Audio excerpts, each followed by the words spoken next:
Hello दोस्तों, आप सभी का स्वागत है एक और नए वीडियो में। तो आज हम पढ़ेंगे काव्य। काव्य किसे कहते हैं, काव्य के प्रकार कौन कौन से होते हैं, इनके बारे में आज हम इस वीडियो के माध्यम से जानेंगे। काव्य किसे कहते हैं? जिस समस्त भाव प्रधान साहित्य एवं छंद में बंधी हुई रचनाओं को काव्य कहते हैं। छंद से बंधी हुई रचना को काव्य कहते हैं। परिभाषा देखेंगे आचार्य विश्वनाथ के शब्दों में।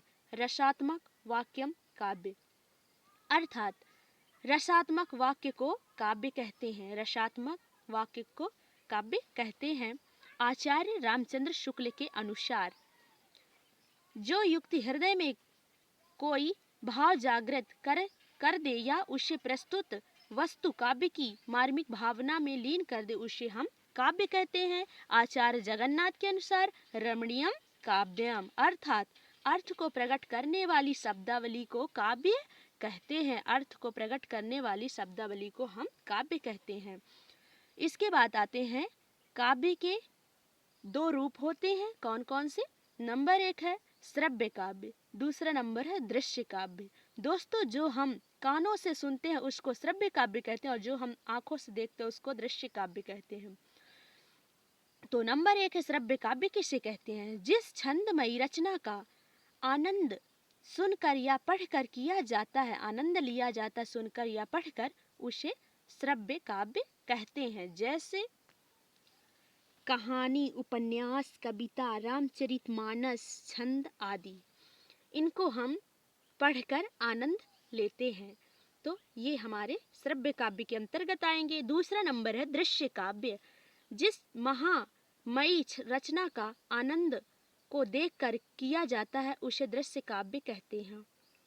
जिस महामयी रचना का आनंद को देखकर किया जाता है उसे दृश्य काव्य कहते हैं। जैसे नाटक, एकांकी आदि, इनको हम देखकर आनंद लेते हैं, इसलिए दृश्य काव्य के अंतर्गत आएंगे। इसके बाद है काव्य के बाह्य रूप के आधार पर दो भेद किए जाते हैं। कौन कौन से? नंबर 1 है गद्य काव्य, दूसरा नंबर है प्रबंध काव्य। नंबर 1 है गद्य काव्य। किसे कहते हैं? सॉरी दोस्तों, काव्य के बाह्य रूप के आधार पर दो भेद किए जाते हैं, तो यहाँ पे ये गलत है। नंबर 1 होगा पद्य काव्य, दूसरा नंबर है गद्य काव्य। अब हम पद्य काव्य के बारे में पढ़ेंगे। पद्य काव्य किसे कहते हैं, इसके भेद कौन कौन से हैं? पद्य काव्य दोस्तों किसे कहते हैं? पद्य काव्य में छंद अथवा नियमित लय का प्रयोग किसी न किसी रूप में अनिवार्य रूप से किया जाता है। पद्य काव्य के प्रमुख दो भेद होते हैं। नंबर 1 है मुक्तक काव्य, दूसरा नंबर है प्रबंध काव्य।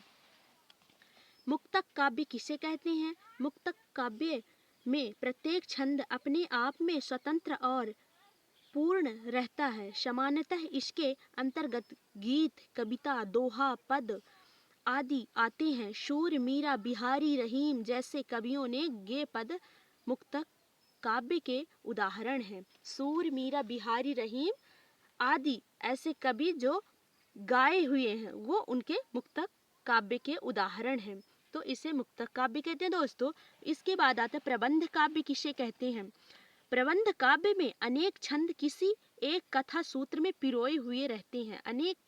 प्रबंध काव्य में अनेक छंद किसी एक कथा सूत्र में क्या होते हैं? पिरोए हुए रहते हैं। प्रबंध काव्य विस्तृत होता है, उसमें जीवन की विभिन्न झांकियां रहती हैं। प्रबंध काव्य जो होता है विस्तृत, बड़ा होता है और इसमें जीवन की विभिन्न झांकियों का वर्णन होता है, विभिन्न झांकियां रहती हैं। इसमें किसी व्यक्ति के जीवन चरित्र का वर्णन होता है, इसमें किसी व्यक्ति के जीवन चरित्र का वर्णन होता है, ये प्रबंध काव्य कहते हैं इसे। दोस्तों, प्रबंध काव्य के दो उपभेद होते हैं। प्रबंध काव्य के दो उपभेद होते हैं। नंबर 1 है महाकाव्य, दूसरा नंबर है खंड काव्य। तो दोस्तों, ये महाकाव्य और खंड काव्य हम दूसरे वीडियो में प्रोवाइड करने वाले हैं और आपको ये वीडियो कैसा लगा आप हमें कमेंट के माध्यम से अपना फीडबैक ज़रूर दें। धन्यवाद।